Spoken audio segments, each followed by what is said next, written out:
नमस्कार, स्वागत है आप सभी का साधा न्यूज पर। मैं आपके साथ शशांक उपाध्याय। तो सबसे पहले आपको बता दें कि इटखेड़ी में 2 कोरोना पॉजिटिव मरीज यहां पर पाए गए हैं। बता दें कि 2 पॉजिटिव मरीज लगातार जिस तरह से कोरोना वायरस के संक्रमण के मरीजों की संख्या प्रदेश में बढ़ती जा रही है, इसी के मद्देनजर एक और खबर इटखेड़ी से आई है जहां पर 2 कोरोना पॉजिटिव मरीज पाए गए हैं। साथ ही एक बड़ी खबर यहां पर सामने आ रही है जहां पर सीएम शिवराज सिंह चौहान ने अब मंदी को लेकर भी कदम उठाना शुरू कर दिया है। जहां पर आज पीडब्ल्यूडी विभाग और जल संसाधन अधिकारियों से यहां पर वीडियो कॉन्फ्रेंसिंग के जरिए सीएम शिवराज सिंह चौहान ने चर्चा की और 15 जून तक सभी सड़क के मरम्मत कार्य पूरे होने की यहां पर आश्वासन दिया गया है।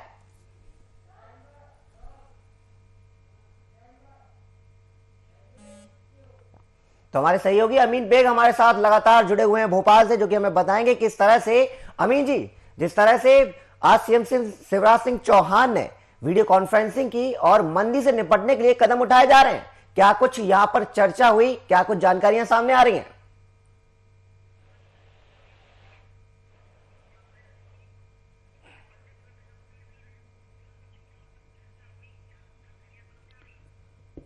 देखिए बिल्कुल छुट्टी वाला दिन यानी कि आज रविवार है, संडे है, उसके बावजूद भी शिवराज सिंह चौहान काम पर डटे हुए हैं। मंत्रालय पहुंचे थे और अलग अलग जो वीडियो कॉन्फ्रेंसिंग उन्होंने की है। खास तौर पर अगर जिक्र किया जाए तो सबसे पहले शिवराज सिंह चौहान ने लोक निर्माण विभाग के वीडियो कॉन्फ्रेंसिंग के जरिए जो है बातचीत की। इसके अलावा जल संसाधन विभाग है, लोक स्वास्थ्य यांत्रिकी, इसके अलावा अगर बात की जाए ठेकेदार जो हैं उनके साथ शिवराज सिंह चौहान ने वीडियो कॉन्फ्रेंसिंग के जरिए बातचीत की है। यानी कि छुट्टी वाले दिन भी वो काम करते हुए नजर आए थे। और जो निर्णय हमको इसमें दिखाई दिए हैं, सबसे पहले निर्णयों की अगर बात की जाए तो निर्माण की गति हमारी अर्थव्यवस्था को गति देंगे और हम मंदी से निपटेंगे। इस तरह का आश्वासन प्रदेश की जनता को भी वो देते हुए नजर आए हैं। खासतौर पर 15 जून से पहले सड़कों के कार्य पूरे कर लिए जाएं, ये दिशा निर्देश शिवराज सिंह चौहान ने आज दिए हैं। जी। इसके अलावा कई और सारे जो निर्णय हैं वो आज लिए गए हैं।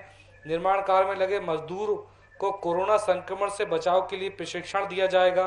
मजदूरों को समस्त सुरक्षा उपाय के प्रबंध जो है वो सरकार करेगी। इसके अलावा अगर बात कर ली जाए तो भारत सरकार की जो गाइडलाइन है उसके हिसाब से 20 अप्रैल यानी कि कल समीक्षा जो है होना है। उसमें ये देखा जाएगा कि किन किन ज़िलों में बेहतर स्थितियां अगर हैं तो फिर लॉकडाउन में थोड़ी सी ढील दी जा सकती है। इसके अलावा अगर बात कर ली जाए तो शिवराज सिंह चौहान साफ तौर पर यहाँ पर कहते हुए नजर आए हैं कि हमारी प्राथमिकता है कि कोरोना जो है उससे कैसे लोगों को बचाया जाए और कम से कम कैजुअलिटी जो है वो हो, इसकी पूरी हमारी प्राथमिकता है। और हमारे प्रशासन के जो लोग हैं वो इसमें लगे हुए हैं। अब बात सवाल आपने किया था कि भोपाल में, तो भोपाल के ईट खेड़ी जो भोपाल से लगा ही हुआ है, वहाँ पर 2 कोरोना पॉजिटिव मरीज मिले हैं। जिसके बाद वो जहाँ वो रहते थे उसको पूरी तरीके से कॉर्डन ऑफ किया गया, सील्ड वहाँ पर किया गया है।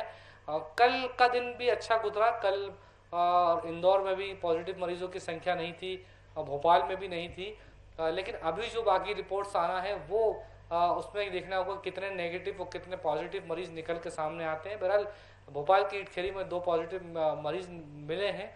और सबसे बड़ा और महत्वपूर्ण दिन कल है लॉकडाउन को लेकर, जब सभी राज्यों की समीक्षा की जाएगी, सभी राज्यों के ज़िलों की समीक्षा की जाएगी कि कितने कितने राज्यों में क्या क्या स्थितियां हैं, कौन सा ज़िला जो है वो ग्रीन जो है क्षेत्र है, कौन सा ज़िला येलो क्षेत्र में आएगा, कौन सा जो है रेड क्षेत्र में आएगा। तो ये चीज़ें कल हमको निकल कर सामने आएंगी। क्या भोपाल और इंदौर को जो जो अभी तस्वीरें निकल कर सामने आ रही हैं उसको देखकर तो यही कहा जा सकता है कि भोपाल और इंदौर में अभी स्थितियां बेहतर नहीं है, इसलिए कोई छूट मिलेगी ऐसी उम्मीद फिलहाल के तौर पर तो नज़र नहीं आती है।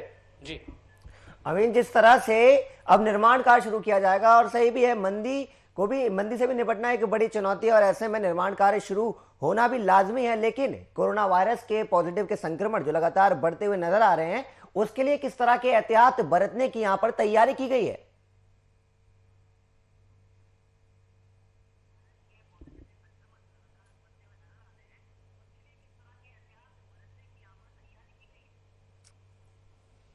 देखिए, एहतियात तो बरते ही जा रहे हैं। लॉकडाउन के जरिए लोगों को घर में रहने की अपील की जा रही है, लोग घरों में भी हैं। लेकिन बावजूद इसके अगर कोरोना पॉजिटिव मरीज मिल रहे हैं तो उनको क्वारंटाइन किया जा रहा है, अस्पतालों के अंदर रखा जा रहा है, उनका उपचार किया जा रहा है, ताकि कोरोना के जो मरीज हैं उनको ठीक किया जा सके।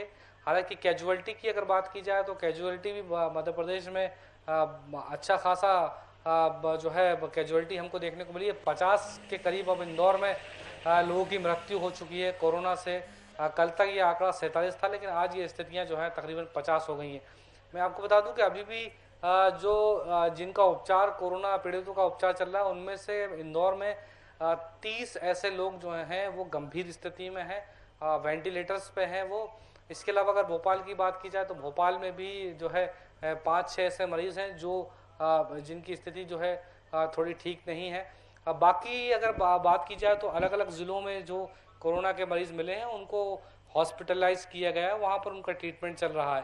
तो ये ज़रूर कहा जा सकता है कि स्थितियाँ फ़िलहाल अभी उतनी ठीक तो नहीं है, लेकिन एक जो कहा जा रहा था कि एक जो एक तरीके से थर्ड स्टेज में कोरोना के पहुंचने की बात थी, वो फिलहाल अभी दिखाई नहीं देती है।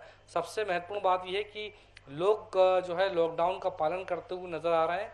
और अब यहाँ पर ये देखना होगा कि कल जब समीक्षा होगी तो समीक्षा बैठक में जब ज़िलों के प्रभारी अधिकारी जो हैं वो जब अपनी अपनी बात शिवराज सिंह चौहान के सामने रखेंगे और फिर प्रधानमंत्री नरेंद्र मोदी जो मुख्यमंत्रियों के साथ समीक्षा करेंगे तो उसमें क्या कुछ निकल के सामने आता है, कल पर सबकी निगाहें रहने वाली हैं। जी अमीन, जिस तरह से लगातार कोरोना के मरीज लगातार बढ़ रहे हैं और आपने बताया कि अभी स्थिति कंट्रोल में नहीं है, इसके बाद भी कितना ये कदम लाजमी होगा कि निर्माण कार्य को शुरू कराया जाए?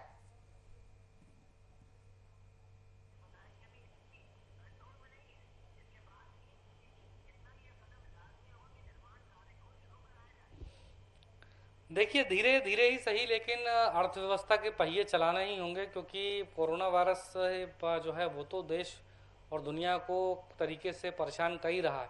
लेकिन अर्थव्यवस्था अगर और बैठेगी तो फिर आने वाले दिनों जो है वो बहुत ख़तरनाक हो जाएंगे, क्योंकि अब धीरे धीरे ही सही लेकिन पहियों को घुमाना होगा।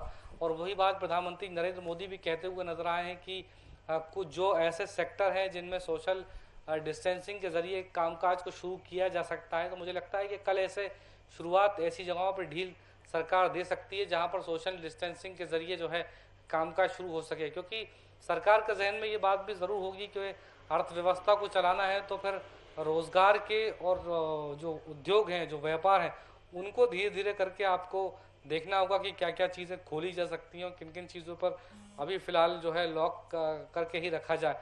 तो ये देखना होगा कि कल जब समीक्षा होगी तो किन किन चीज़ों को ढील दी जाएगी और कहाँ कहाँ ढील दी जाएगी। जी अमीन, बिल्कुल सही कहा आपने कि अर्थव्यवस्था के पहिए चलाना बेहद जरूरी है। तो ऐसे में क्या कुछ दिशा निर्देश अभी तक दिए गए हैं कि क्या एहतियात यहाँ पर बढ़ते जाएं ताकि काम भी सुचारू रूप से चले और कोरोना पर भी रोकथाम लगातार की जा सके?